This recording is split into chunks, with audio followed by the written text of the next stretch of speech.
milliardaire cruel a chassé sa fille de la maison pour aimer un simple fermier. En lui rendant visite pour voir à quel point sa vie était difficile, il est resté paralysé par ce qu'il a vu. Gérard Beaumont était une figure emblématique de Paris. Son nom résonnait dans les cercles d'affaires, où il était respecté autant que craint. À la tête d'un empire industriel bâti sur des décennies de travail acharné, Gérard incarnait tout ce que beaucoup aspirèrent à être, riche, puissant et inébranlable. Cependant, derrière cette façade d'homme accompli, se cachait un homme obsédé par le contrôle. Il ne laissait rien au hasard, pas même la vie de ceux qui lui étaient chers. Son manoir, niché dans le prestigieux 16e arrondissement, était le reflet de sa personnalité, grandiose et impeccable. Les vastes salons aux hauts plafonds étaient ornés de lustres en cristal et de tableaux de maîtres. Mais malgré leur beauté, une froideur s'en dégageait. La maison, bien que remplie de trésors, semblait étrangement vide, dépourvue de vie et de chaleur. Gérard, pourtant, voyait cette demeure comme un symbole de son triomphe. Au cœur de cet univers rigide vivait Élodie, sa fille unique, depuis sa naissance. Gérard avait tout orchestré pour qu'elle devienne une femme parfaite selon ses standards. Élodie avait été inscrite dans les meilleures écoles, avait fréquenté les cercles les plus élitistes et avait appris à se tenir selon des règles strictes. À ses yeux, elle était non seulement sa fille, mais aussi un prolongement de son héritage. Un joyau qu'il devait polir pour refléter son propre succès. Mais Élodie, bien que respectueuse de son père, avait depuis longtemps développé une envie d'évasion. Derrière son sourire poli se cachait une jeune femme qui rêvait de liberté, d'une vie loin des contraintes de la haute société, ses visites à Val-sur-Loire, où la famille possédait une résidence secondaire, avaient toujours été des moments d'apaisement. C'est là qu'elle avait découvert la beauté de la simplicité, loin du tumulte de Paris. Un été, lors d'un séjour dans la région, elle avait fait la connaissance de Mathieu. C'était un homme simple, mais incroyablement authentique.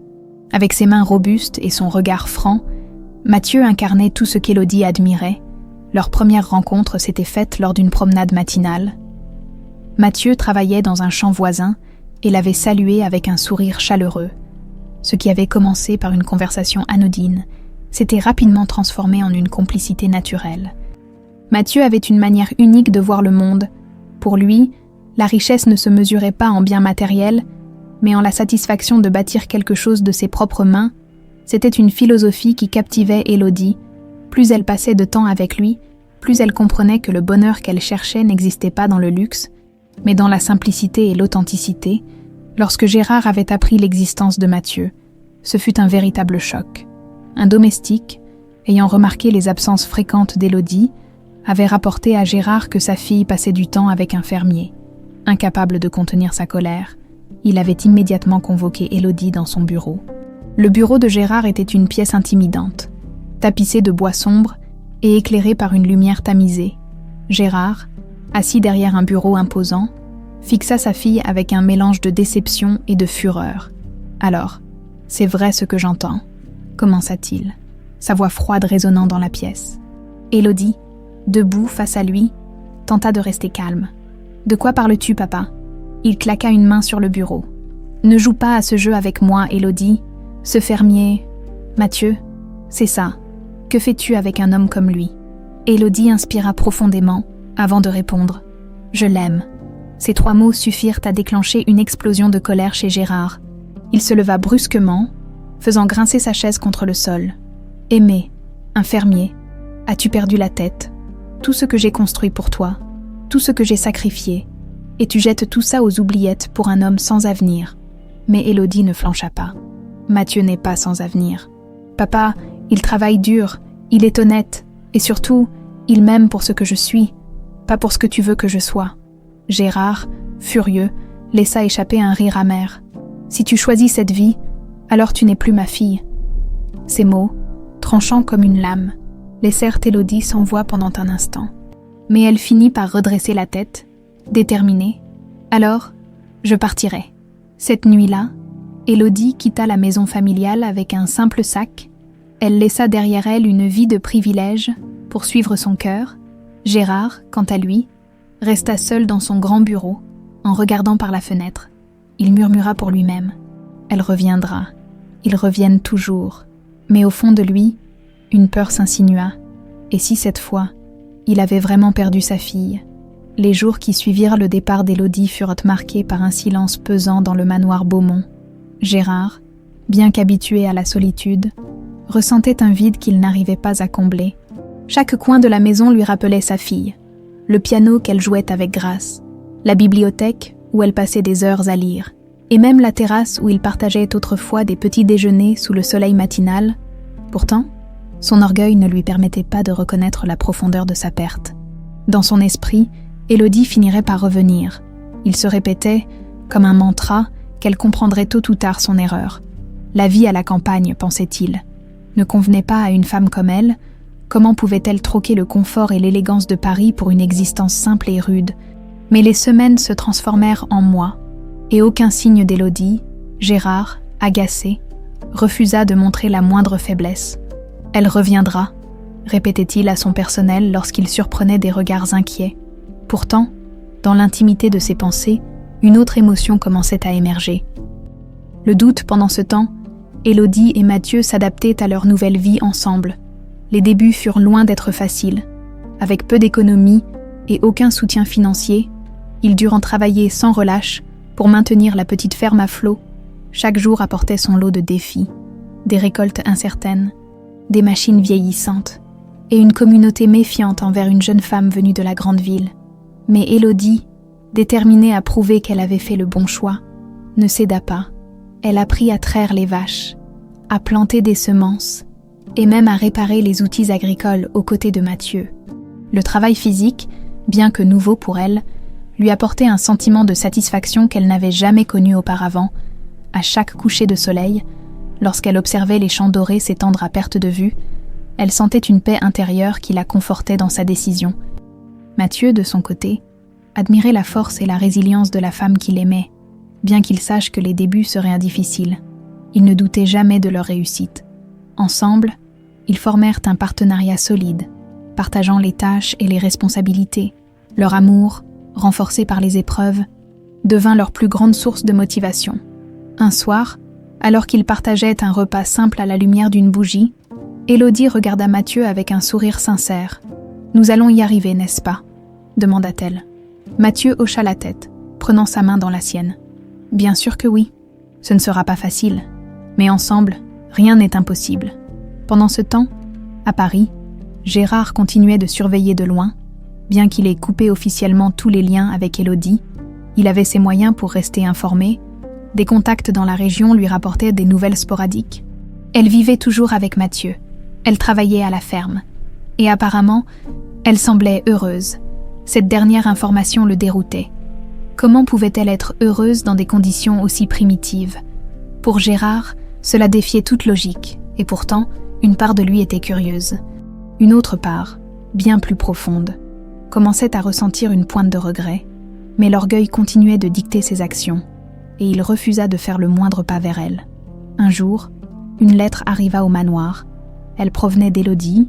Gérard, surpris, hésita avant de l'ouvrir. Le contenu était bref, mais percutant. « Papa, je ne t'écris pas pour demander ton aide ni pour revenir à Paris. Je voulais seulement te dire que je vais bien et que je suis heureuse. J'espère que tu pourras un jour comprendre que mon choix n'était pas une rébellion, mais un acte d'amour et de foi en moi-même. Si tu changes d'avis, la porte de ma maison sera toujours ouverte. » Gérard relut la lettre plusieurs fois, incapable de contenir l'émotion qui montait en lui, mais plutôt que d'y répondre, il la rangea dans un tiroir, enfouissant ses sentiments sous une couche épaisse de fierté. Au fil des mois, Élodie et Mathieu continuèrent de construire leur avenir. Ils investirent dans de nouvelles cultures, modernisèrent les installations de la ferme et commencèrent à gagner la confiance des habitants de la région. Leur ferme devint peu à peu un symbole de renouveau et de persévérance. Pour Gérard, chaque succès d'Élodie qu'il apprenait par des tiers était une nouvelle piqûre à son ego. Mais au lieu de reconnaître son erreur, il se persuada qu'elle n'aurait jamais atteint ce niveau sans les bases qu'il lui avait inculquées. Elle a peut-être réussi à court terme, se disait-il, mais elle reviendra. La vie n'est pas aussi simple qu'elle le pense. Cependant, quelque chose au fond de lui commençait à changer. Ces nouvelles d'Élodie, bien que douloureuses pour son orgueil, ravivaient aussi une certaine fierté et une curiosité croissante.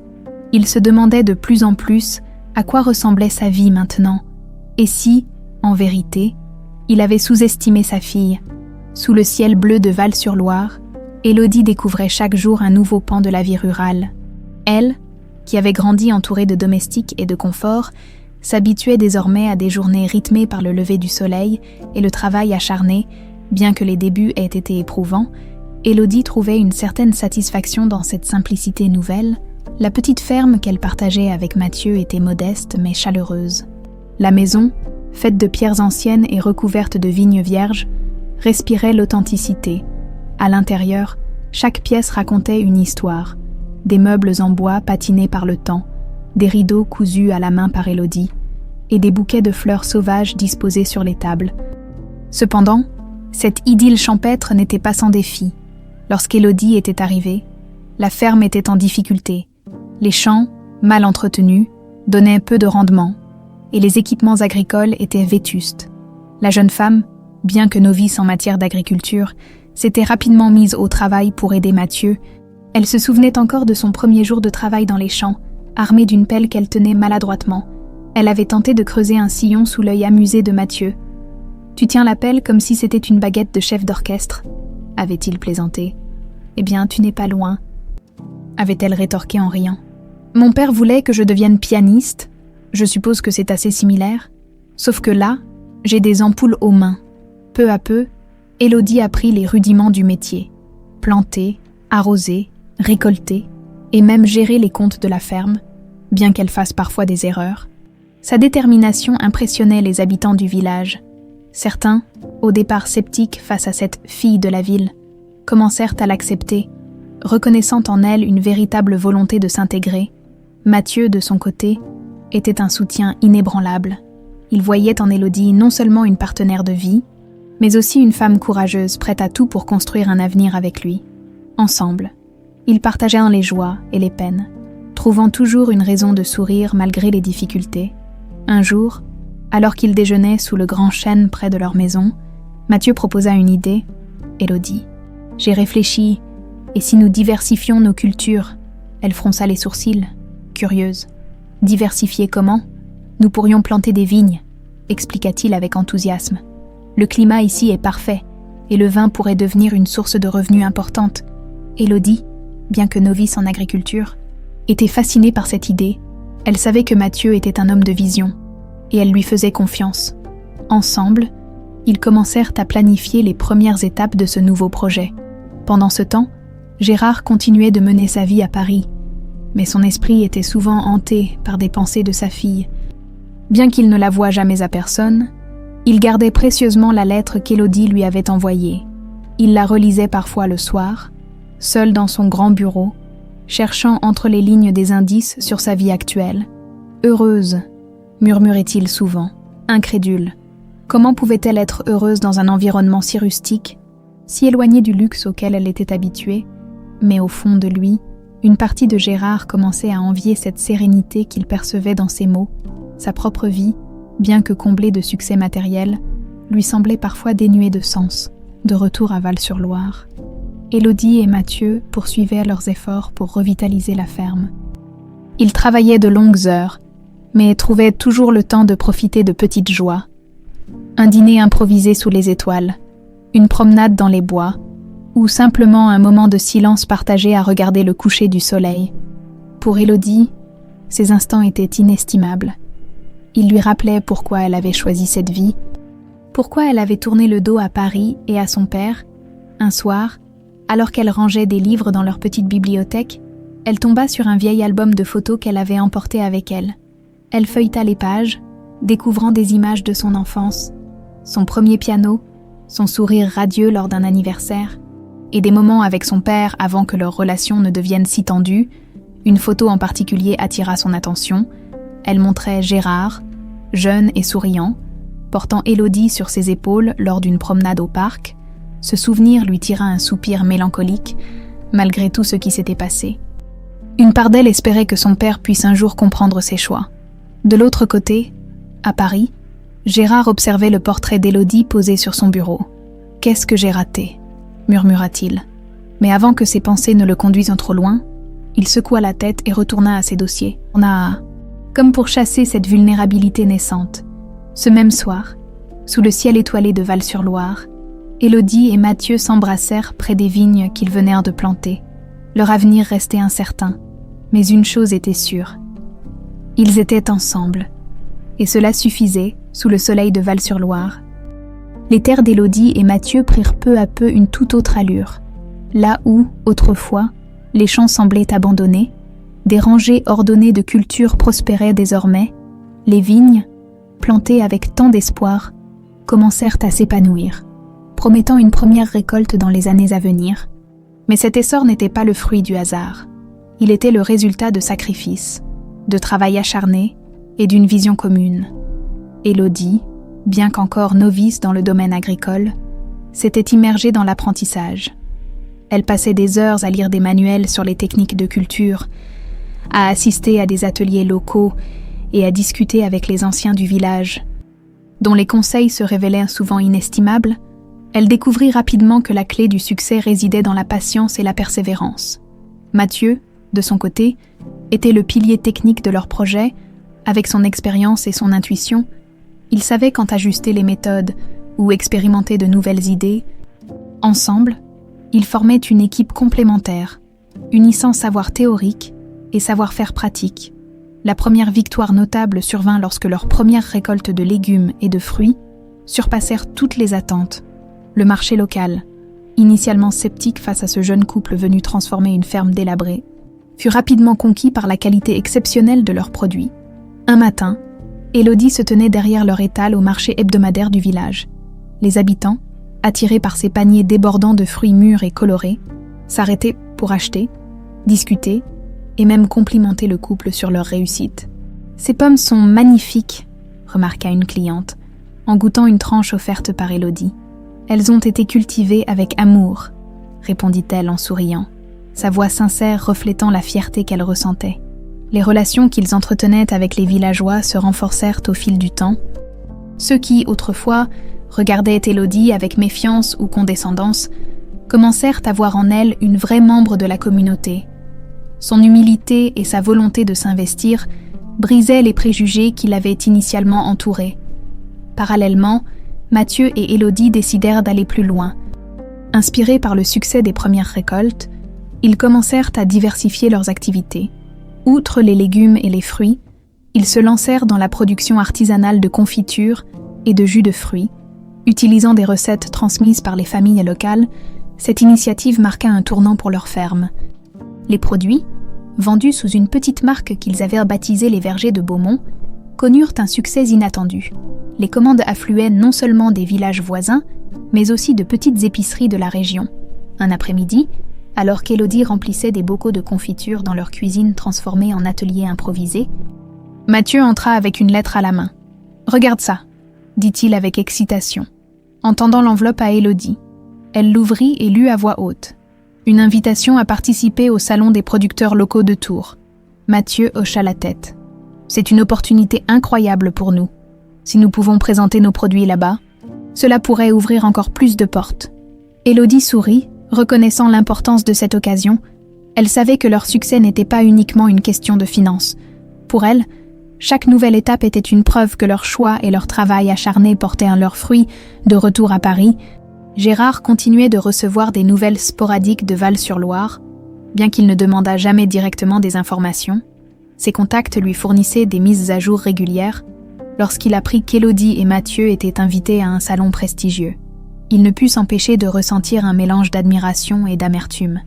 Dans son esprit, cette réussite était difficile à accepter. Comment sa fille, qui avait rejeté tout ce qu'il considérait comme essentiel pour réussir, pouvait-elle bâtir quelque chose d'aussi solide? Et surtout, pourquoi semblait-elle si épanouie, alors que lui, malgré son immense fortune, se sentait de plus en plus vide? Une nuit, alors qu'il regardait par la fenêtre de son manoir, Gérard se surprit à murmurer « Peut-être que j'ai sous-estimé sa détermination ». Pendant ce temps, à Val-sur-Loire, Élodie et Mathieu préparaient leur participation au salon. Ils savaient que cela représentait une chance unique, mais également un défi. Ils décidèrent de raconter leur histoire à travers leurs produits, en mettant en avant les valeurs qui guidèrent leur travail, authenticité, qualité et respect de la terre, lors du salon, leur stand, décoré avec simplicité mais élégance, attira rapidement l'attention. Les visiteurs, intrigués par l'histoire d'une femme ayant quitté une vie luxueuse pour se consacrer à l'agriculture, affluaient pour goûter leurs confitures et écouter leurs récits. Un journaliste local, impressionné par leur parcours, les approcha pour une interview. « Madame Beaumont, commença-t-il, votre histoire est fascinante. Pensez-vous que votre décision de quitter Paris a été la clé de votre succès ?» Élodie réfléchit un instant avant de répondre. « Oui, absolument. Quitter Paris m'a permis de redécouvrir ce qui est vraiment important pour moi. Mathieu et moi avons construit quelque chose qui reflète nos valeurs, et je ne regrette pas un seul instant mon choix. » Cette interview, publiée dans un journal régional, marqua le début d'une reconnaissance encore plus large pour leur travail. Leur ferme devint un modèle pour d'autres jeunes agriculteurs, prouvant que la détermination et l'amour pouvaient transformer des défis en opportunités. Dans son bureau vaste et luxueux, Gérard Beaumont observait les piles de dossiers devant lui, des contrats, des rapports financiers, des projets d'expansion internationale. Tout ce qui avait jadis alimenté sa passion semblait désormais vide de sens. Il s'efforçait de maintenir son image d'homme d'affaires redoutable. Mais, en vérité, il sentait un poids croissant sur ses épaules. Chaque soir, lorsqu'il rentrait dans son manoir silencieux, une étrange sensation le submergeait. Ce n'était pas la solitude à laquelle il était habitué, c'était une forme de nostalgie poignante, mêlée de regrets. Il se surprenait à regarder les photos accrochées dans les couloirs. Élodie, enfant, courant dans un parc. Elle, adolescente, souriant timidement lors de son premier concert de piano. Ses souvenirs, autrefois une source de fierté, devenaient maintenant des rappels douloureux de ce qu'il avait perdu. Un soir, alors qu'il parcourait machinalement un journal économique, une photo attira son attention. Elle montrait une jeune femme blonde, debout derrière un étal, entourée de pots de confiture et de cagettes de fruits. Bien que l'image fût petite, Gérard reconnut immédiatement sa fille. L'article, intitulé « Une ancienne citadine transforme une ferme en modèle de réussite », relatait l'histoire d'Élodie et Mathieu. Le journaliste décrivait leur transition d'une petite exploitation déclinante à un véritable symbole d'innovation et de persévérance. Gérard lut chaque mot avec une attention fébrile, absorbant les détails sur la vie de sa fille, comme s'il découvrait un univers inconnu. « Les vergers de Beaumont », murmura-t-il, un mélange d'étonnement et d'amertume dans la voix. Ce nom, bien que symbolisant leur succès, semblait être une déclaration implicite d'indépendance. Elle avait gardé le nom de famille, mais l'avait redéfini selon ses propres termes. Au fil des jours, Gérard ne pouvait s'empêcher de penser à l'article, bien qu'il ne le montrait pas à son entourage. Il ressentait une curiosité grandissante pour la vie qu'Élodie menait. Il se demandait comment elle avait pu bâtir quelque chose d'aussi remarquable, sans les ressources et les connexions qu'il avait toujours jugées indispensables.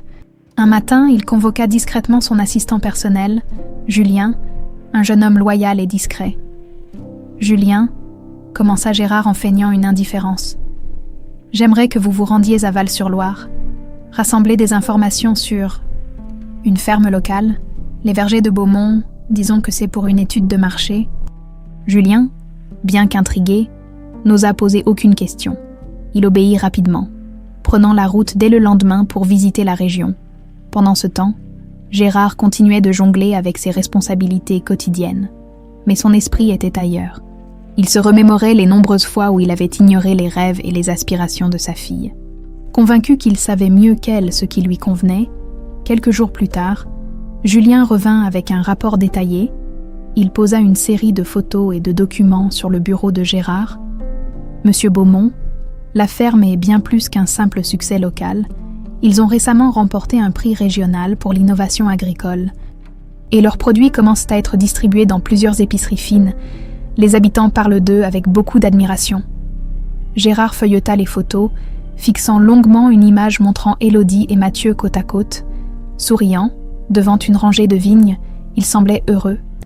Épanoui. « Très bien, » dit-il finalement, dissimulant son trouble. « Vous pouvez disposer. » Une fois seul, Gérard s'autorisa à laisser ses émotions émerger.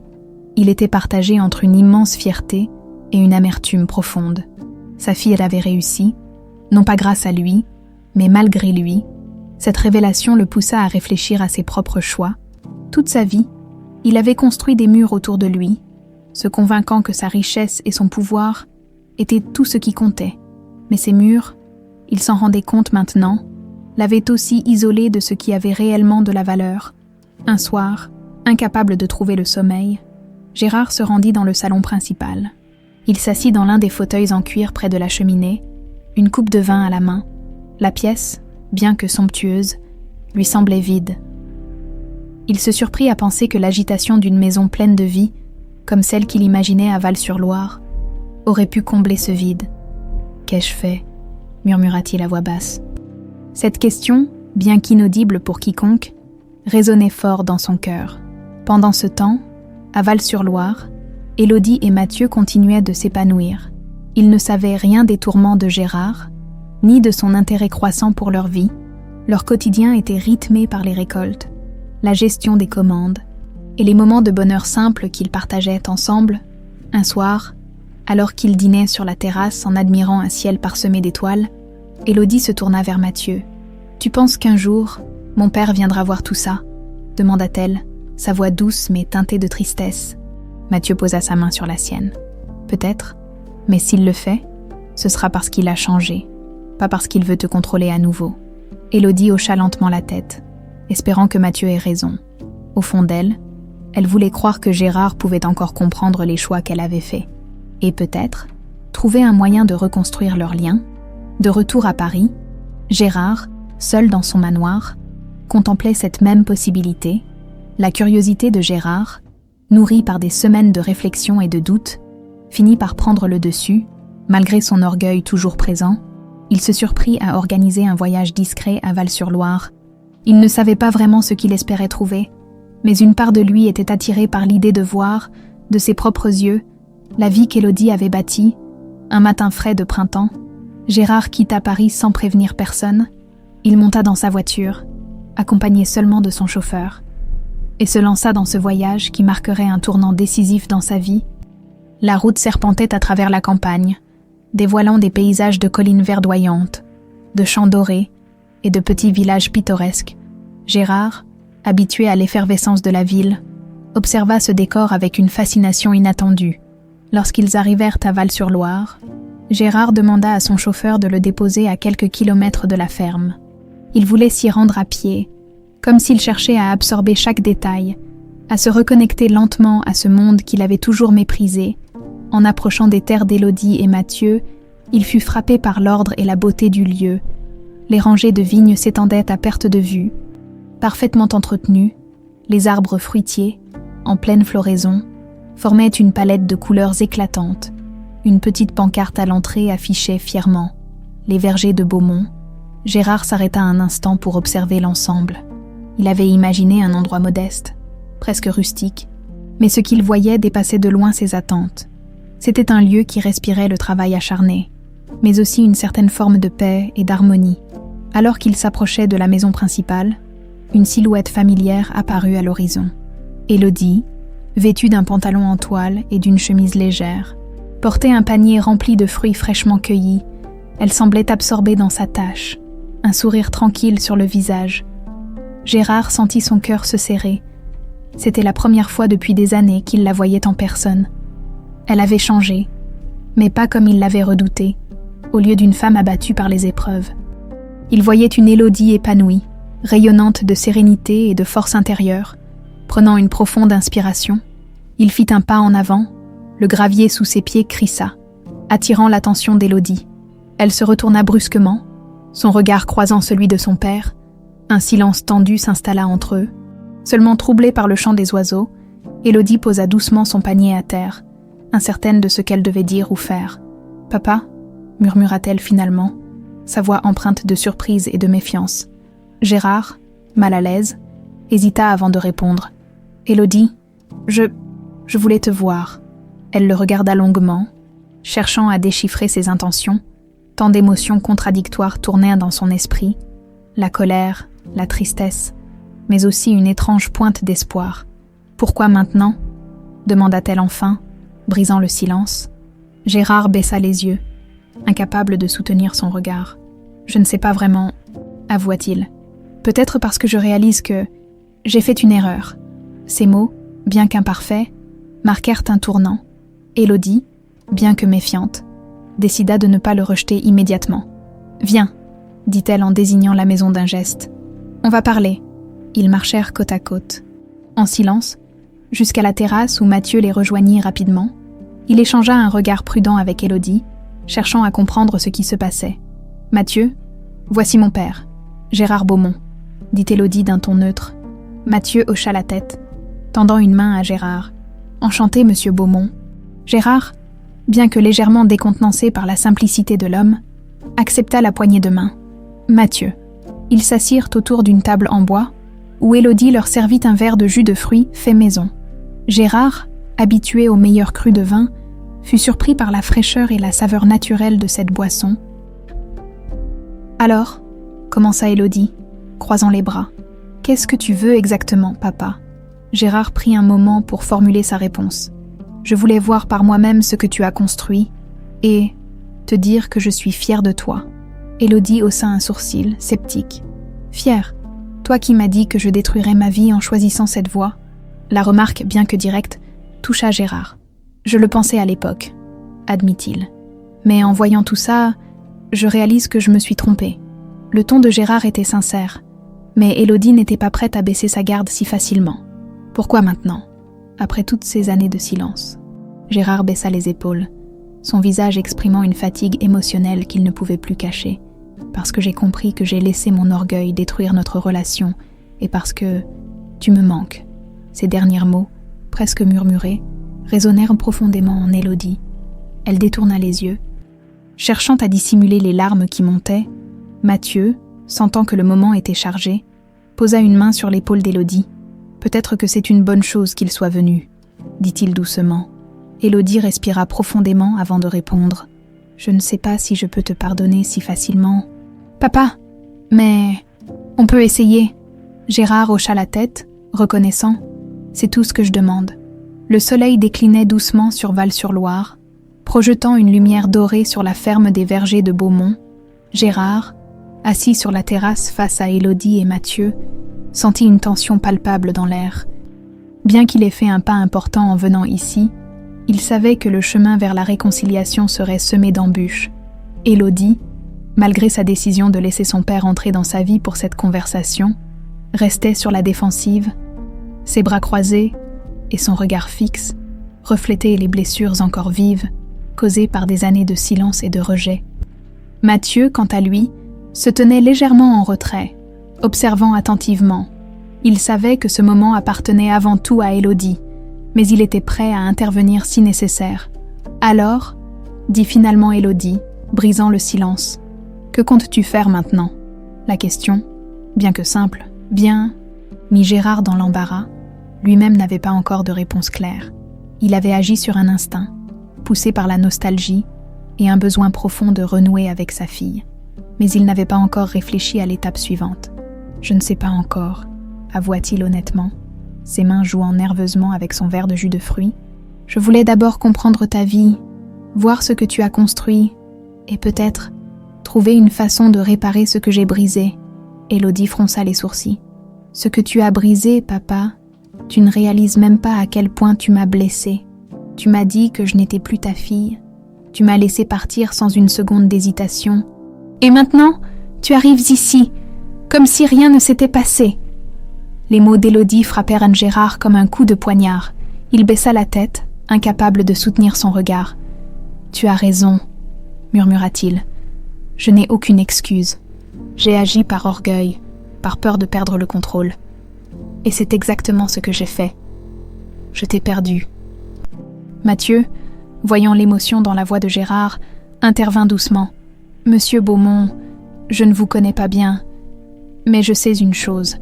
Élodie a travaillé dur pour construire cette vie. Si vous voulez vraiment faire partie de tout cela, il va falloir prouver que vous êtes sincère. » Gérard leva les yeux vers Mathieu.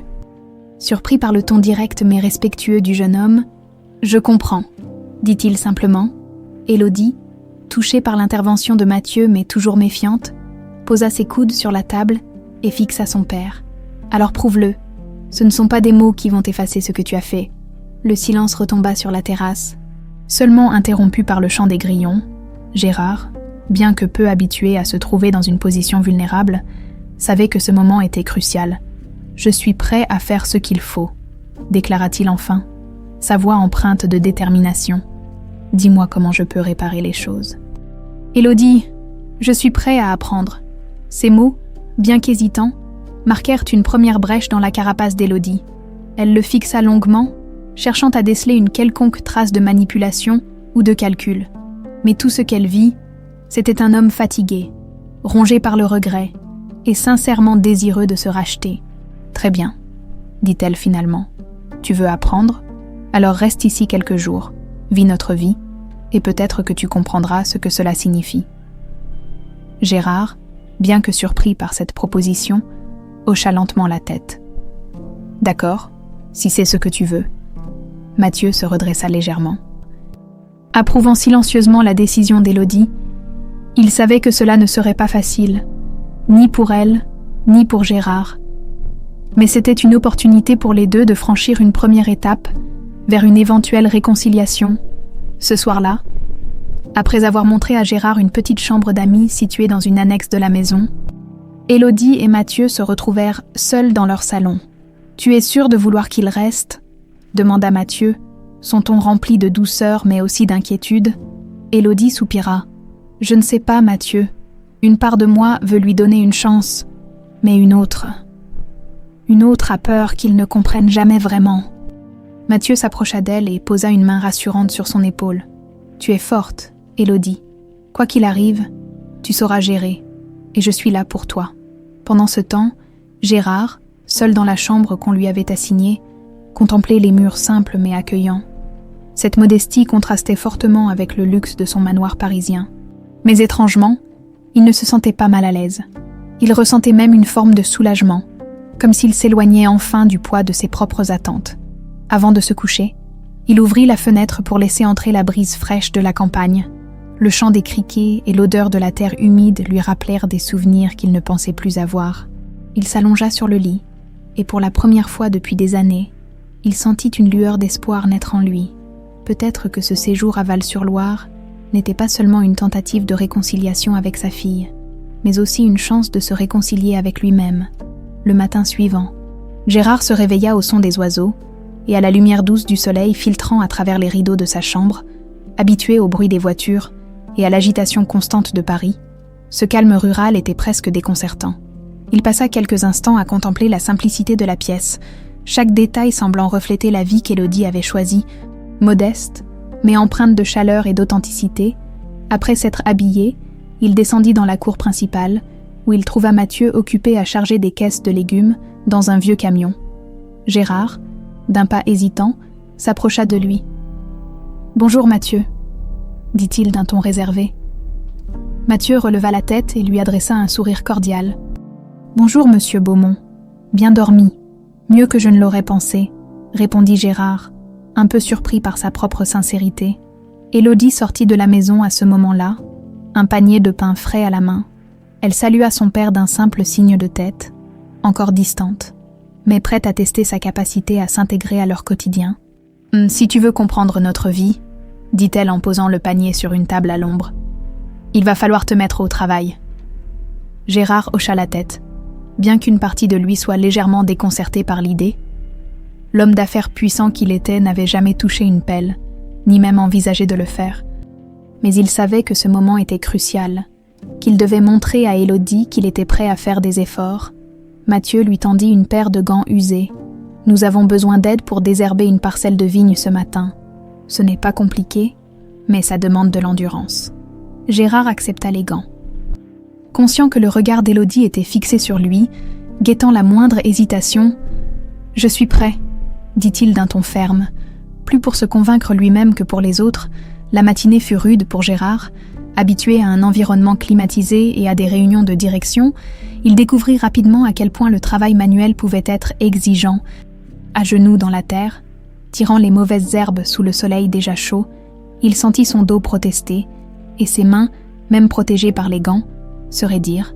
Mathieu, travaillant à ses côtés, l'observait avec discrétion.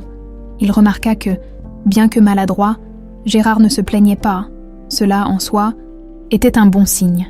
De son côté, Élodie surveillait leur progression à distance, partageant son attention entre les vignes et d'autres tâches sur la ferme. Elle n'était pas prête à exprimer sa satisfaction, mais une petite partie d'elle était impressionnée par la volonté de son père de se salir les mains. À l'heure du déjeuner, ils se retrouvèrent autour d'une grande table en bois placée sous un arbre ombragé. Le repas, simple mais savoureux, consistait en une quiche maison, des légumes frais et du pain croustillant. Gérard, épuisé par sa matinée, trouva un plaisir inattendu à ce moment de répit. « Alors, comment s'est passée ta première matinée ?» demanda Élodie d'un ton neutre, tout en remplissant son assiette. Gérard essuya son front avec un mouchoir en tissu. « Disons que c'est une expérience différente, mais je comprends mieux pourquoi tu trouves cela satisfaisant. » Élodie leva les yeux vers lui, surprise par sa réponse. Elle s'attendait à des plaintes ou à des excuses pour éviter le travail de l'après-midi. Mais à la place, elle détecta une lueur d'humilité dans son ton, une rareté chez son père. Après le déjeuner, Gérard insista pour continuer à travailler. Cette fois, Mathieu l'emmena réparer une clôture à l'arrière de la propriété. Pendant qu'ils travaillaient côte à côte, une conversation inattendue s'engagea. « Vous savez, » dit Mathieu en martelant un clou, « Élodie est l'une des personnes les plus fortes que je connaisse. Mais je sais que tout ce qu'elle voulait, c'était que vous soyez fiers d'elle. » Gérard, tenant un morceau de bois, s'arrêta un instant. « J'ai toujours été fier d'elle, mais je ne savais pas comment le montrer. Et peut-être que je n'étais pas prêt à accepter qu'elle puisse réussir sans moi. » Mathieu posa son marteau et fixa Gérard, son regard empreint de sérieux. « Il n'est pas trop tard, mais il faudra plus que quelques jours ici pour regagner sa confiance. » Gérard acquiesça lentement. « Je sais, et je suis prêt à faire ce qu'il faut, aussi longtemps que nécessaire. » Cette conversation resta gravée dans l'esprit de Gérard, alors qu'il continuait à s'investir dans les tâches de la ferme. Jour après jour, il apprit non seulement les rudiments du travail agricole, mais aussi à apprécier la simplicité et l'honnêteté de cette vie. Pour Élodie, voir son père participer activement à leur quotidien était une expérience étrange. Elle oscillait entre scepticisme et espoir, se demandant si ce changement était durable ou simplement une façade temporaire. Une semaine passa, marquée par des efforts constants de Gérard pour se rapprocher de sa fille. Un soir, alors qu'ils étaient assis autour d'un feu de camp improvisé, il prit la parole d'une voix hésitante. « Élodie, je sais que mes actes ne suffisent pas encore à effacer le passé, mais je veux que tu saches que je suis ici pour toi, pas pour moi. Tout ce que je veux, c'est retrouver une place dans ta vie, si tu me laisses une chance. » Ces mots, bien que simples, touchèrent Élodie. Elle resta silencieuse un moment, regardant les flammes danser devant elle. « Je ne sais pas si je peux te pardonner complètement, » dit-elle enfin, sa voix douce mais ferme. « Mais je veux croire que tu es sincère.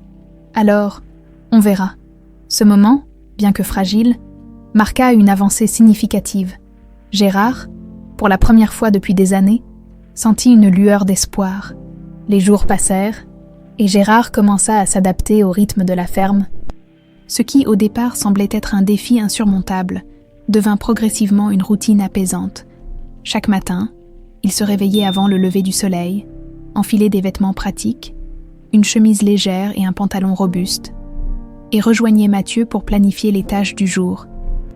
Mathieu, d'abord réservé, commença à apprécier la compagnie de Gérard. Bien qu'ils viennent de mondes totalement différents, il voyait en lui un homme déterminé à changer, à apprendre.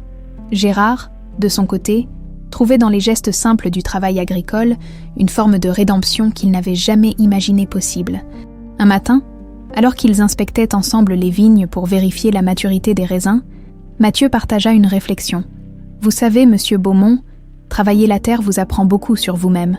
C'est un processus lent, parfois frustrant, mais au final, vous récoltez ce que vous semez. » Gérard hocha la tête, fixant les grappes de raisins baignées par la lumière douce du matin. « Je suppose que c'est vrai dans bien des aspects de la vie. Malheureusement, j'ai souvent semé de l'orgueil et de l'arrogance. Et maintenant, je récolte les conséquences. » Mathieu se tourna vers lui, un sourire compatissant sur les lèvres. « Il n'est jamais trop tard pour replanter, monsieur Beaumont. » Ces paroles simples mais profondes résonnèrent en Gérard, pour la première fois depuis longtemps.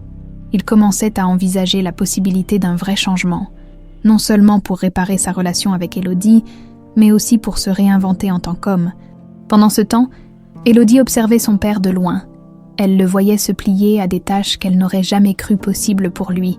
Désherber les champs, porter des seaux d'eau, réparer des clôtures. Elle remarquait également les efforts sincères qu'il faisait pour interagir avec Mathieu et les habitants du village. Un après-midi, alors qu'ils travaillaient ensemble à nettoyer un hangar, Élodie prit la parole. « Je dois admettre que je suis surprise, papa. Je ne pensais pas que tu tiendrais plus de quelques jours ici. » Gérard, essuyant la sueur de son front, sourit faiblement. « Je ne pensais pas non plus. Mais, Élodie, je veux que tu saches que je ne suis pas ici pour impressionner qui que ce soit. Je suis ici parce que j'ai réalisé que je t'avais perdu et que je ne pouvais pas vivre avec cette idée. » Élodie resta silencieuse, ses mains continuant à ranger des outils sur une étagère. Elle voulait croire en la sincérité de son père. Mais une part d'elle restait prudente, craignant une déception. Le lendemain, Gérard eut une idée pour montrer son engagement d'une manière plus concrète.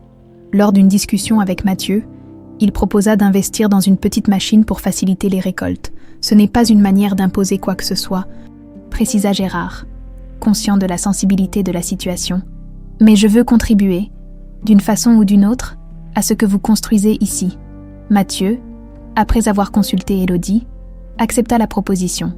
La machine arriva quelques jours plus tard, et Gérard, fier de participer à son installation, montra un enthousiasme inattendu.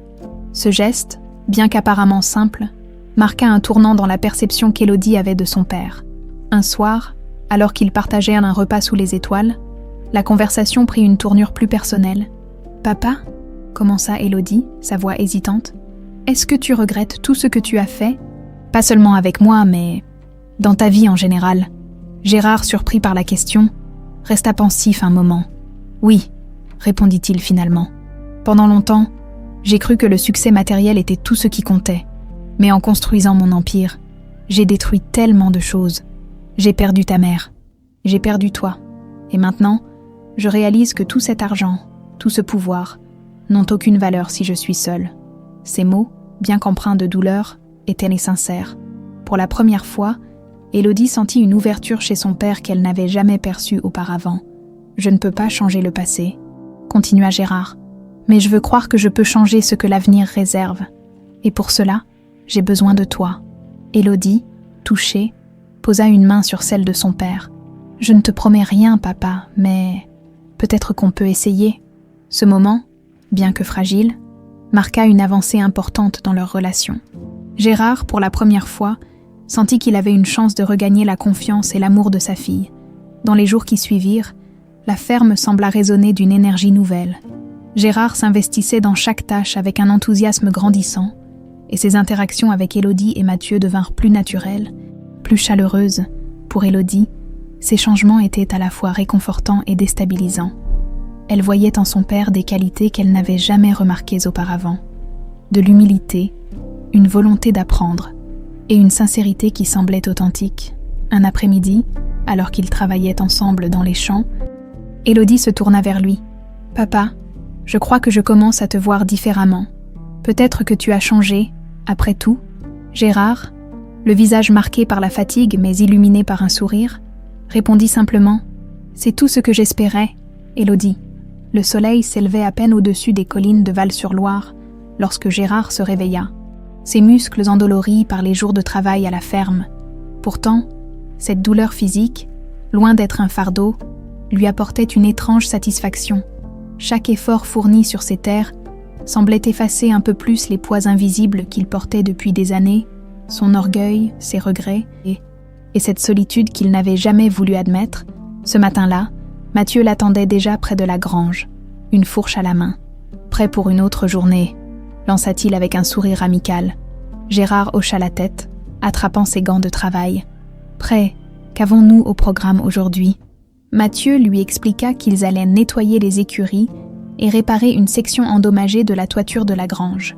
Gérard, bien que n'ayant aucune expérience dans ces tâches, s'engagea avec sérieux.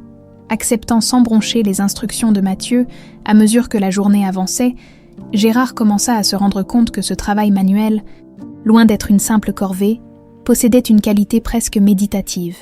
Chaque tâche, aussi simple soit-elle, exigeait de l'attention, de la patience et un effort constant, des qualités qu'il avait souvent négligées dans son ancienne vie, pendant une pause, alors qu'il sirotait de l'eau fraîche à l'ombre d'un grand chêne. Mathieu entama une conversation. « Vous savez, monsieur Beaumont, beaucoup de gens pensent que travailler la terre est une occupation ingrate, mais pour moi, c'est tout le contraire.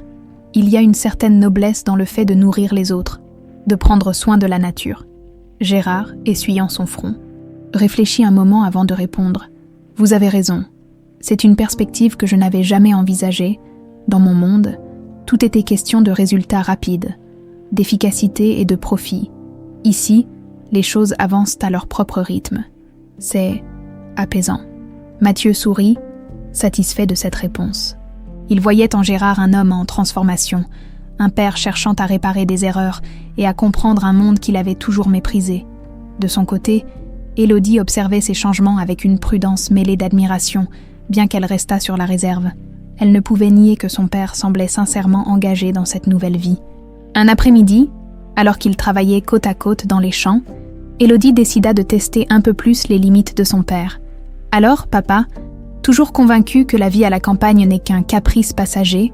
demanda-t-elle, son ton mi-sérieux, mi-taquin. Gérard s'arrêta un instant, prenant le temps de réfléchir avant de répondre « Non, je ne vois plus les choses de la même façon. Je pensais que la simplicité était une faiblesse, une forme d'échec. Mais maintenant, je comprends que c'est tout le contraire.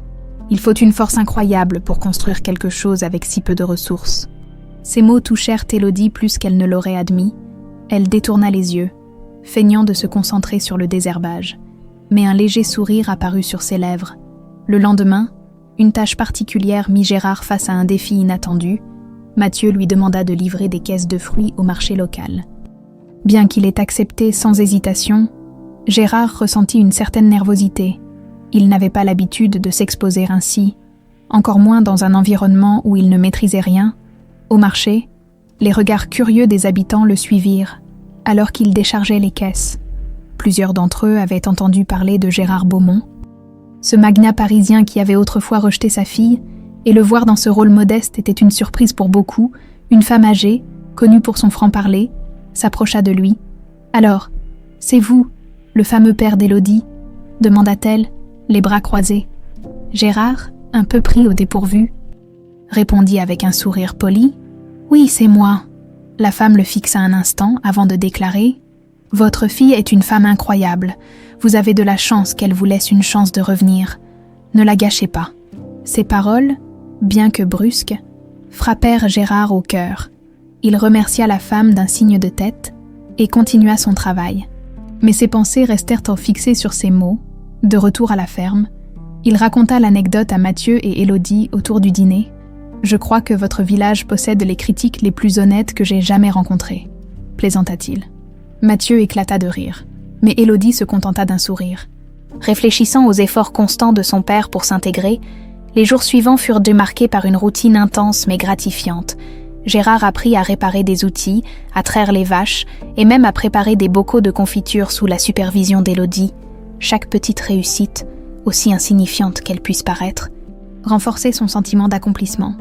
Un soir, alors qu'ils se retrouvaient autour du feu de camp, Gérard regarda sa fille avec une sincérité qu'il n'avait jamais exprimée auparavant. « Élodie, je ne peux pas effacer ce que j'ai fait, mais je veux que tu saches que je suis fière de toi, fière de ce que tu as construit, et fière de la personne que tu es devenue. » Ces mots, simples mais profonds, laissèrent Élodie sans voix. Elle détourna le regard, les yeux brillants de larmes qu'elle refusait de laisser couler. « Merci, papa », murmura-t-elle finalement. Ce moment, bien que discret, marqua une avancée importante dans leur relation. Gérard ne cherchait plus seulement à regagner l'amour de sa fille. Il apprenait aussi à se reconstruire en tant qu'homme, à redéfinir ses priorités et à embrasser les leçons d'humilité que cette vie simple lui enseignait chaque jour. Les semaines passaient, et la présence de Gérard à la ferme devenait de moins en moins étrangère. Là où, au début, son arrivée avait suscité méfiance et scepticisme, il commençait désormais à être accepté, à la fois par Élodie et Mathieu, mais aussi par les habitants du village. Ce matin-là, Gérard, toujours matinal, rejoignit Élodie près des vignes.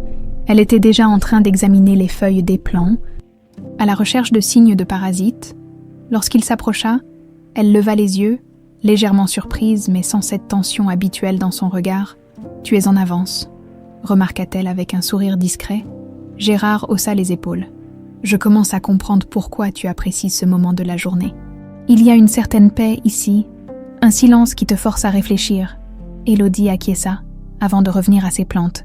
La terre a ce pouvoir, elle te ramène toujours à l'essentiel.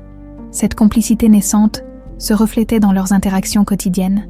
Ils partageaient des tâches, échangèrent des anecdotes, et petit à petit, retrouvaient une certaine familiarité. Mathieu, observant de loin, notait les progrès avec satisfaction. Un après-midi, alors qu'ils travaillaient ensemble dans la cuisine pour préparer des conserves, Gérard se mit à raconter une histoire de son enfance, quelque chose qu'il n'avait jamais partagé auparavant. « Tu sais, Élodie, » commença-t-il en coupant des abricots, « mon père, ton grand-père, était un homme dur. Il croyait que la réussite passait par la discipline et le sacrifice. Je suppose que j'ai hérité de cette façon de penser, et que je t'ai imposé la même chose. » Élodie, surprise par cette confidence, resta silencieuse, l'écoutant attentivement. « Mais en y repensant, » continua Gérard, « je réalise que cette approche m'a coûté beaucoup. J'ai perdu des choses importantes en chemin, et je ne veux pas que ce soit pareil pour toi. » Ces mots, bien qu'hésitants, touchèrent profondément Élodie. Elle voyait pour la première fois un homme vulnérable, prêt à reconnaître ses erreurs et à apprendre de ses failles. « Je suis contente que tu t'en rendes compte, » répondit-elle finalement. « Mais il faudra plus que des mots, papa. Il faut que tu continues à montrer que tu as changé. » Gérard acquiesça, conscient que ce chemin vers la réconciliation était encore long. Un événement marquant survenu quelques jours plus tard renforça leur rapprochement. Un violent orage éclata dans la région, menaçant les récoltes et endommageant certaines installations de la ferme.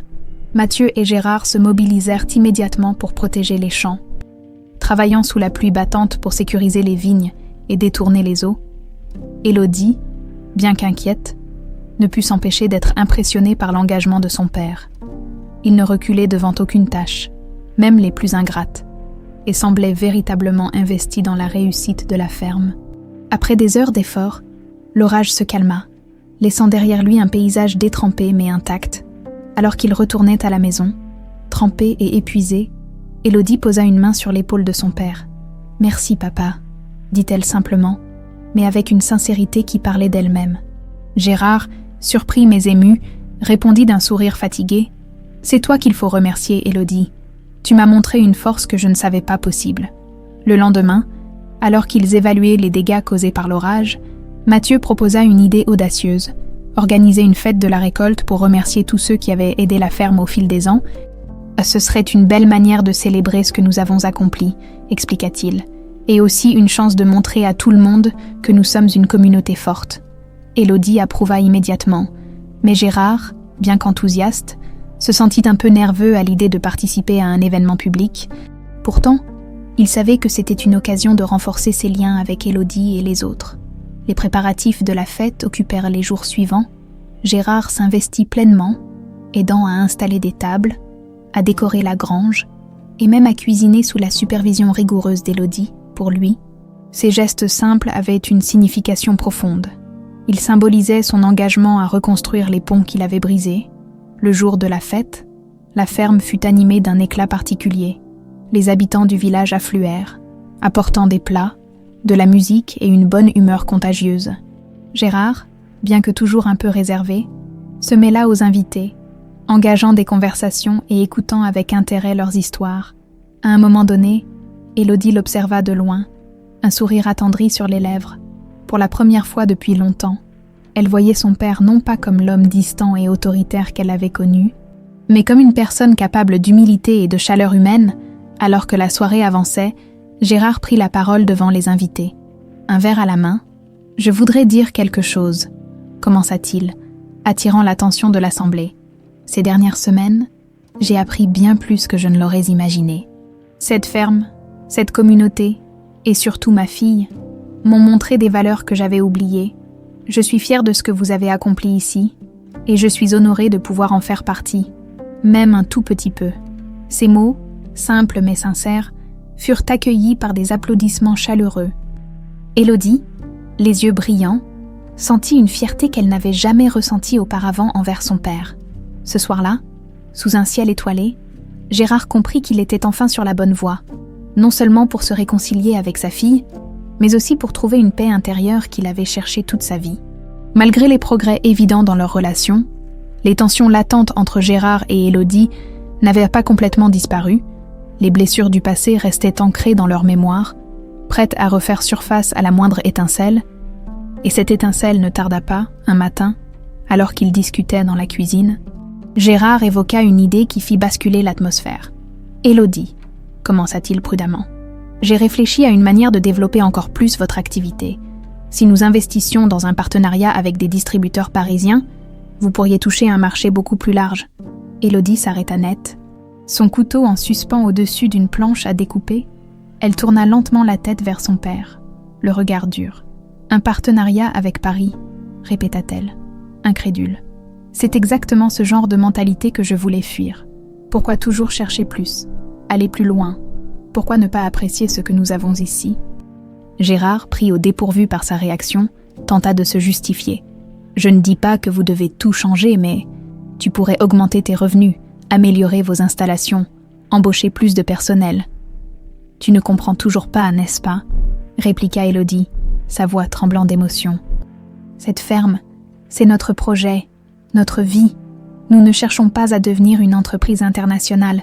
Nous voulons simplement vivre en harmonie avec ce que nous avons construit. » Le ton montait, et Mathieu, alerté par la tension, entra dans la pièce. « Qu'est-ce qui se passe ici ?» demanda-t-il, tentant de calmer les esprits. « Ton père veut transformer notre ferme en un autre de ses projets ambitieux, » lança Élodie, les bras croisés. Gérard, visiblement blessé, leva les mains en signe de reddition. « Ce n'était qu'une suggestion. Je voulais juste aider. »« Aider !» Élodie éclata de rire. Mais c'était un rire amer, rempli de frustration. Comme quand tu m'as aidé à planifier toute ma vie sans jamais me demander ce que je voulais. Ces mots frappèrent Gérard en plein cœur. Il baissa la tête, incapable de répondre. Mathieu, voyant que la discussion ne menait nulle part, posa une main apaisante sur l'épaule d'Élodie. « Peut-être qu'on devrait faire une pause, » suggéra-t-il. Mais Élodie, emportée par ses émotions, continua. « Tu dis avoir changé. Mais au fond, tu veux toujours tout contrôler. Tu ne vois pas que c'est exactement ce qui nous a séparés. » Gérard releva enfin la tête, les yeux remplis de regrets. « Je sais que j'ai fait des erreurs. Et je sais que je ne pourrai jamais les réparer complètement. Mais je suis ici parce que je veux essayer, pas pour contrôler, pas pour imposer mes idées, juste pour être là. » Cette déclaration, bien que sincère, n'apaisa pas immédiatement Élodie. Elle quitta la pièce, laissant Gérard seul avec Mathieu. « Elle a besoin de temps, » dit doucement Mathieu, en posant une tasse de café devant Gérard. « Ce n'est pas facile pour elle de te voir ici, après tout ce qu'elle a traversé. » Gérard hocha lentement la tête. « Je comprends, mais c'est difficile de savoir que, peu importe ce que je fais, ce ne sera peut-être jamais suffisant. » Mathieu s'assit en face de lui. « Peut-être que ce n'est pas une question de faire, mais d'être, être présent, être patient. Elle finira par voir que tu es sincère. » Les heures qui suivirent furent silencieuses à la ferme. Gérard, respectant le besoin d'espace d'Élodie, s'isola dans sa chambre pour réfléchir. Il se demandait s'il avait fait une erreur en venant ici, s'il n'était pas en train d'aggraver les blessures au lieu de les guérir. Le lendemain, pourtant, Élodie prit une initiative inattendue. Elle rejoignit son père dans la cour, où il réparait une vieille charrette. « Je n'aurais pas dû m'emporter comme ça, » dit-elle d'un ton apaisé. « Je sais que tu essaies de bien faire, mais tu dois comprendre que cette ferme, c'est notre refuge. C'est tout ce que j'ai construit avec Mathieu, et je ne veux pas que ça change. » Gérard posa son marteau et se tourna vers elle, le visage marqué par la fatigue et l'émotion. « Je comprends, et je suis désolée si j'ai donné l'impression de vouloir tout bouleverser. Ce n'est pas mon intention. » Élodie hocha la tête, les bras croisés. « Alors montre-moi que tu respectes ce qu'on a ici. Continue à être présent, à écouter, à apprendre. » Ce moment, bien qu'encore empreint de tension, marqua un nouveau tournant. Élodie et Gérard comprirent qu'ils avaient encore beaucoup de chemin à parcourir, mais que chaque pas comptait. Le soir même, Autour d'un dîner simple mais chaleureux, Gérard leva son verre et déclara « À l'apprentissage, parce qu'il n'est jamais trop tard pour changer ». Élodie, après un instant d'hésitation, leva son verre à son tour. Mathieu sourit en silence, observant cette famille en reconstruction. Le lendemain matin, le soleil perçait timidement à travers une fine couche de nuages, enveloppant la ferme d'une lumière douce et paisible. Gérard se leva tôt, comme à son habitude depuis son arrivée à Val-sur-Loire, et sortit pour respirer l'air frais du matin. Il trouva Élodie déjà occupée près des vignes, examinant attentivement les plants, prenant une profonde inspiration. Il s'approcha d'elle. « Élodie, commença-t-il doucement, puis-je te parler un moment ?» Elle se tourna vers lui, le visage neutre mais ouvert à la conversation. Bien sûr. Ils marchèrent ensemble le long des rangées de vignes, entourés par le chant des oiseaux et le bruit apaisant du vent dans les feuilles. Gérard cherchait les mots justes, sachant que ce qu'il s'apprêtait à dire était crucial. « J'ai beaucoup réfléchi depuis que je suis ici, » dit-il finalement, brisant le silence. « À tout ce que j'ai fait, ou plutôt, à tout ce que je n'ai pas fait pour toi.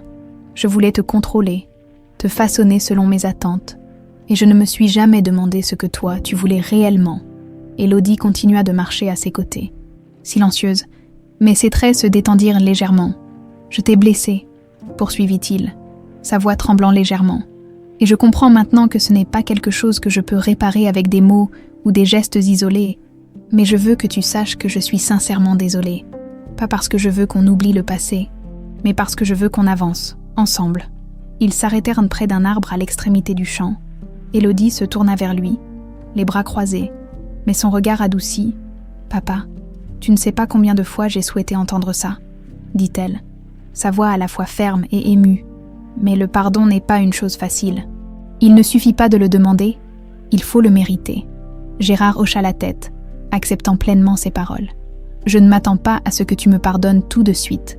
Je veux juste que tu saches que je suis prêt à faire tout ce qu'il faut pour mériter une seconde chance. » Élodie soupira, posant une main sur le tronc de l'arbre. « Je ne vais pas te mentir, papa. Il y a encore une partie de moi qui est en colère, qui a du mal à oublier, mais je vois que tu fais des efforts. Et je veux croire que tu as changé. Alors peut-être qu'on peut commencer par là. » Ces mots, bien que prudents, représentèrent une victoire pour Gérard. Il sentit une vague de soulagement et d'espoir l'envahir. Mais il savait que ce n'était qu'un premier pas. Ce soir-là, autour du dîner, Mathieu proposa un toast inattendu. « À Gérard », dit-il en levant son verre. Pour sa détermination et sa volonté de faire partie de cette famille, Gérard, surpris, leva timidement son verre. Élodie fit de même, et bien que son sourire fût discret, il était sincère. Dans les jours qui suivirent, une nouvelle dynamique s'installa à la ferme. Gérard, encouragé par les progrès dans sa relation avec Élodie, continua de s'investir pleinement dans la vie de la ferme, mais cette fois, ses actions semblaient moins motivées par un besoin de prouver quelque chose et davantage par un véritable désir de contribuer et d'apprendre. Un matin, alors qu'ils travaillaient ensemble dans les champs, Élodie posa une question qui surprit Gérard. « Papa, » dit-elle en ramassant une grappe de raisin mûr, « est-ce que tu te vois rester ici plus longtemps ?» Il resta un moment silencieux, considérant sa réponse. « Je ne sais pas, » avoua-t-il finalement, « mais je sais une chose. Être ici m'a changé. J'ai appris à apprécier des choses que je n'aurais jamais considérées avant, et si cela signifie rester pour continuer à apprendre, alors peut-être. » Élodie hocha la tête, satisfaite de sa réponse honnête. Un après-midi, alors qu'ils partageaient un moment de repos à l'ombre d'un grand chêne, Gérard décida de poser une question qui le hantait depuis longtemps. « Élodie, » dit-il doucement, « penses-tu que je pourrais un jour regagner ta confiance ?» Elle le regarda, réfléchissant avant de répondre. « La confiance, c'est quelque chose qui se construit avec le temps, mais je vois que tu fais des efforts, et c'est déjà un bon début, alors, oui, peut-être. » Ces paroles, bien que prudentes, marquèrent un tournant pour Gérard. Pour la première fois depuis des années, il sentit qu'il y avait une réelle possibilité de reconstruire ce qu'il avait perdu. Ce soir-là, alors que les étoiles brillaient au-dessus de la ferme, Gérard s'assit seul sur la terrasse, contemplant tout ce qu'il avait appris et vécu depuis son arrivée. Il comprit que le pardon d'Élodie n'était pas seulement un cadeau, mais aussi une responsabilité qu'il devait honorer chaque jour. Les jours s'égrenaient à Val-sur-Loire, et Gérard, autrefois symbole de contrôle et d'arrogance, continuait à se métamorphoser, Chaque matin, il s'éveillait avec un sentiment nouveau de clarté, prêt à se plonger dans les tâches de la ferme. Mais ce n'étaient pas seulement les champs ou les vignes qui évoluaient, c'était lui-même. Un matin, alors qu'il réparait une clôture avec Mathieu, une question surgit de nulle part. « Mathieu, » commença Gérard posant son marteau, « est-ce que tu m'as toujours vu comme un obstacle? Quelqu'un qui vous empêchait, toi et Élodie, de réussir ?» Mathieu, surpris par la question, prit une minute pour y répondre. « Au début, oui. Pour être honnête, j'ai toujours pensé que ton retour allait compliquer les choses. Mais maintenant, je crois que tu veux vraiment faire partie de cette vie et je respecte ça. » Ces paroles simples réchauffèrent le cœur de Gérard. Il se rendait compte que, pour la première fois, il était vu non comme une menace, mais comme un allié. Pendant ce temps, Élodie observait les changements de son père avec une curiosité croissante. Bien qu'elle soit encore prudente, elle voyait des preuves concrètes de son évolution. Il écoutait davantage, parlait avec humilité et s'investissait sans chercher à imposer sa vision. Un après-midi, alors qu'ils travaillaient ensemble à planter de nouveaux arbustes, Gérard posa une question qu'Élodie n'attendait pas. « Élodie, » dit-il en creusant dans la terre, « si tu avais une seule chose à me demander de changer, qu'est-ce que ce serait ?» Elle resta un instant silencieuse, réfléchissant. « Je crois que ce serait d'arrêter de toujours chercher à tout contrôler. Parfois, les choses doivent suivre leur propre cours, papa. C'est quelque chose que Mathieu m'a appris. » Gérard hocha la tête, acceptant ses paroles sans se défendre. « Tu as raison, je travaille encore là-dessus. » Les conversations qu'ils partagèrent désormais étaient teintées de respect mutuel. Élodie commençait à voir en Gérard un homme capable de changer, tandis que lui redécouvrait la richesse d'une relation authentique. Un soir, alors que la famille dînait sur la terrasse, Mathieu proposa une idée. Pourquoi ne pas organiser une réunion avec les autres agriculteurs de la région? Nous pourrions partager nos méthodes et apprendre les uns des autres. Élodie approuva immédiatement. Mais Gérard, bien que d'accord, sentit une hésitation. « Est-ce que tu penses que ma présence sera bien accueillie ?» demanda-t-il. Mathieu sourit. « Si tu continues à travailler comme tu l'as fait, ils verront ce que nous voyons. Un homme qui veut vraiment apprendre. » La réunion fut organisée la semaine suivante. Gérard, un peu nerveux, participa activement, écoutant attentivement et partageant des idées lorsqu'on le sollicitait. Les agriculteurs présents furent surpris par son humilité et sa volonté d'apprendre, et beaucoup commencèrent à l'accepter comme un membre de leur communauté. Ce succès, bien que modeste, renforça encore la confiance de Gérard en lui-même et dans sa capacité à évoluer. Un autre moment clé survint lorsque Gérard, de sa propre initiative, organisa une activité pour les enfants du village, inspiré par une idée qu'il avait vue dans un magazine rural. Il proposa de créer un petit jardin communautaire où les enfants pourraient apprendre à planter et à cultiver leurs propres légumes. Élodie, d'abord sceptique, fut touchée par l'enthousiasme sincère de son père. Elle accepta de l'aider à organiser l'activité, et ensemble, ils passèrent plusieurs jours à préparer le terrain et à collecter les outils nécessaires. Le jour venu, des dizaines d'enfants et leurs parents affluèrent à la ferme. Gérard, vêtu d'un simple pantalon en toile et d'une chemise légère, guida les enfants avec patience et humour, leur expliquant comment planter des graines et prendre soin des jeunes pousses. Élodie, en l'observant de loin, sentit une chaleur envahir son cœur. Cet homme, qu'elle avait autrefois considéré comme inflexible et insensible, montrait maintenant une générosité et une humanité qu'elle n'aurait jamais cru possible.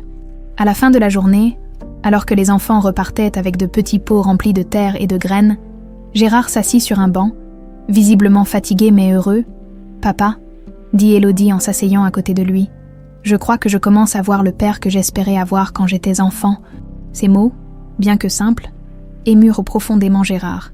Il posa une main sur celle de sa fille, incapable de cacher les larmes qui montaient. « Merci, Élodie. Ça signifie plus pour moi que tu ne peux l'imaginer. » Ce soir-là, alors que la lumière du crépuscule enveloppait la ferme, Gérard se sentit transformé. Il comprit que ce voyage n'était pas seulement une réconciliation avec sa fille, mais aussi une renaissance pour lui-même. Le jour de la fête annuelle des récoltes arriva enfin, et la ferme des vergers de Beaumont resplendissait sous le soleil automnal. Les semaines de préparation portaient à leurs fruits.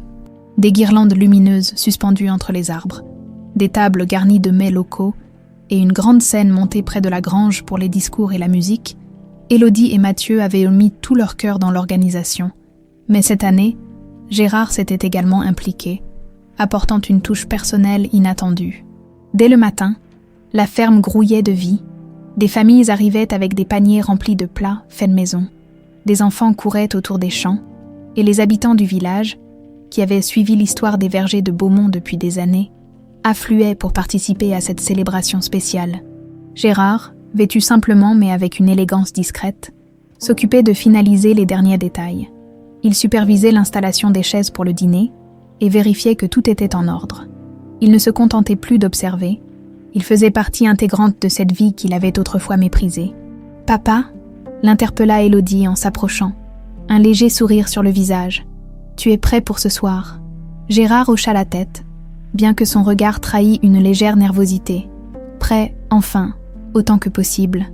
Élodie le fixa un instant, puis posa une main sur son bras. « Merci d'avoir fait autant d'efforts.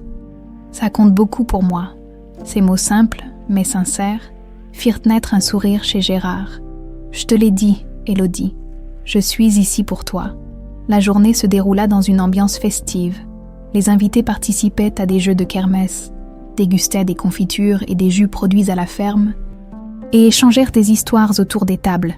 Gérard, bien qu'un peu en retrait par moments, s'intégrait de mieux en mieux. Il engageait des conversations, écoutait avec intérêt les récits des autres agriculteurs, et aidait là où il le pouvait. Lorsque la nuit tomba, la ferme fut illuminée par des guirlandes scintillantes. Les invités se rassemblèrent autour de la grande scène pour écouter les discours d'Élodie et Mathieu. Après avoir remercié chaleureusement tout le monde pour leur soutien et leur présence, Mathieu prit le micro.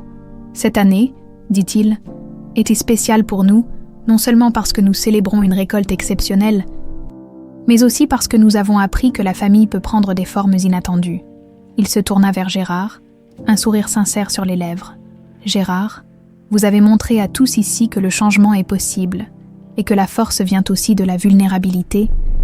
Nous serions honorés si vous acceptiez de dire quelques mots. » Un murmure traversa la foule, tandis que Gérard se levait lentement. Il monta sur la scène, le cœur battant, et prit le micro. Devant lui, les visages des invités reflétaient curiosité et bienveillance, mais c'était le regard d'Élodie, brillant dans l'obscurité, qui lui donnait le courage de parler. « Bonsoir à tous », commença-t-il, sa voix légèrement tremblante. « Je dois vous avouer que je ne m'attendais pas à être ici aujourd'hui, pas seulement sur cette scène, mais ici, à Val-sur-Loire, dans la vie d'Élodie et Mathieu. » Il marqua une pause, cherchant ses mots. « Il y a encore quelques mois, j'étais un homme enfermé dans mon propre monde. Je pensais que tout pouvait être contrôlé, organisé, et que le succès se mesurait uniquement à travers des chiffres et des accomplissements matériels. Mais venir ici, vivre cette vie, m'a appris quelque chose de beaucoup plus important. » Les murmures cessèrent complètement. La foule captivée par ces paroles. « J'ai appris que la véritable richesse réside dans les liens que nous partageons, dans le respect de ce que nous construisons ensemble. Élodie, Mathieu, vous avez créé quelque chose d'incroyable ici. Pas seulement une ferme prospère, mais un foyer, une communauté. Et pour cela, je suis fier de vous. » Il tourna son regard vers Élodie, les larmes aux yeux. « Élodie, je sais que j'ai été un père défaillant, que je t'ai imposé des choix sans jamais écouter tes rêves. Mais ce soir, je veux te dire que je suis désolée et que je suis fière de la femme forte et déterminée que tu es devenue. » Les mots de Gérard flottèrent dans l'air et un silence poignant suivit, puis Élodie se leva, traversant la foule pour rejoindre son père sur la scène. « Papa, » dit-elle doucement en prenant le micro, « j'ai attendu ce moment pendant si longtemps. Ce que tu viens de dire, je l'attendais depuis des années. » Elle se tourna vers la foule. « Ce que je veux que tout le monde sache, c'est que le pardon n'est pas facile. Mais quand on voit un véritable effort, une vraie volonté de changement, alors on peut avancer. Et ce soir, je choisis d'avancer. » Elle tendit la main à Gérard, qui la prit sans hésitation. La foule éclata en applaudissements. Les larmes aux yeux pour beaucoup. Mathieu monta sur scène pour les rejoindre, enveloppant Élodie et Gérard dans une étreinte chaleureuse. La soirée continua dans une ambiance encore plus festive. Gérard, qui s'était toujours senti en marge des relations humaines, se retrouva au centre d'une communauté qui l'acceptait désormais pleinement. Il dansa maladroitement avec des enfants, partagea des éclats de rire autour des tables, et se sentit, pour la première fois depuis des années, À sa place, tard dans la nuit, alors que la fête touchait à sa fin, Gérard s'assit seul sous un arbre. Contemplant les étoiles, Élodie le rejoignit, une couverture sur les épaules. « Tu sais, papa, » dit-elle doucement, « je crois que cette fête n'a pas seulement célébré la récolte de cette année, elle a aussi célébré quelque chose de bien plus grand, un nouveau départ. » Gérard sourit, les yeux humides. « Un nouveau départ », répéta-t-il, savourant ces mots comme une promesse. Le lendemain de la fête, un calme bienvenu régnait sur la ferme. Les guirlandes lumineuses pendaient encore aux arbres, et les tables, désormais vides, portèrent les traces d'une soirée mémorable. Gérard, les mains dans les poches, se promenait dans les champs baignés par la lumière douce du matin. Chaque pas qu'il faisait semblait l'ancrer davantage dans cette nouvelle vie qu'il avait appris à apprécier. Au loin, il aperçut Élodie et Mathieu, occupés à discuter avec un groupe de fermiers venus les remercier pour l'événement de la veille. Gérard les observa un moment, un sourire paisible sur les lèvres. Il représentait tout ce qu'il avait autrefois négligé, l'authenticité, la simplicité et la force d'un amour inébranlable. Un peu plus tard, Élodie le rejoignit sur la terrasse, 2 tasses de café à la main. Elle lui tendit l'une d'elles et s'assit à ses côtés, regardant les champs qui s'étendaient à perte de vue. « Alors, » commença-t-elle, brisant le silence. « Qu'as-tu pensé de la fête ?» Gérard prit une gorgée de café avant de répondre. « C'était magnifique, non seulement pour ce que vous avez organisé, mais pour ce que cela représentait. » Élodie hocha la tête, un léger sourire sur les lèvres. « Oui, c'était spécial, et je pense que tout le monde a vu à quel point tu as changé. » Gérard tourna son regard vers elle, ému. « Élodie, je veux que tu saches que je ne prends rien de tout cela pour acquis. Ce pardon, cette deuxième chance.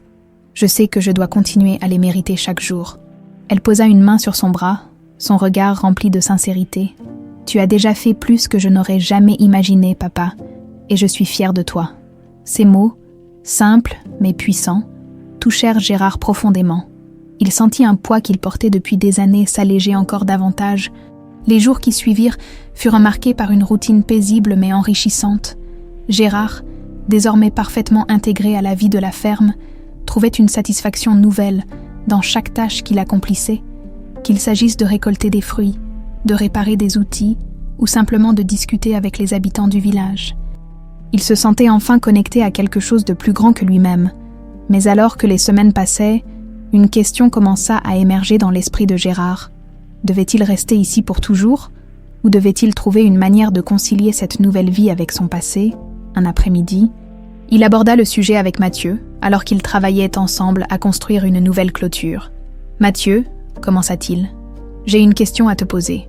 Penses-tu qu'il soit possible de vivre entre ces deux mondes, de garder une partie de cette simplicité tout en continuant à gérer ce que j'ai laissé à Paris ?» Mathieu s'arrêta un instant, réfléchissant. « Je pense que c'est possible, mais cela dépend de ce que tu veux vraiment. Si Paris représente encore quelque chose pour toi, alors peut-être que tu peux trouver un équilibre. Mais ce que tu as appris ici, il faudra que tu le gardes en toi, peu importe où tu es. » Ces paroles résonnèrent en Gérard. Il savait que Mathieu avait raison. La clé n'était pas de choisir un monde plutôt qu'un autre, mais de trouver une harmonie entre les deux. Le soir même, il en parla à Élodie. Ils étaient assis dans la cuisine, partageant un repas simple mais chaleureux. « Élodie, » dit-il doucement, « j'ai beaucoup réfléchi. J'ai l'impression que mon voyage ici touche à une étape importante, mais je ne veux pas que cela signifie que je vous quitte. » Élodie posa sa fourchette, l'écoutant attentivement. « Ce que je veux, » poursuivit-il, « c'est trouver une manière de rester connecté à cette vie, à toi, tout en réglant ce que j'ai laissé à Paris. Je ne sais pas encore comment, mais je veux que tu saches que tu es maintenant ma priorité. » Élodie, émue, hocha lentement la tête. « Papa, je comprends, et je crois que tu trouveras un moyen.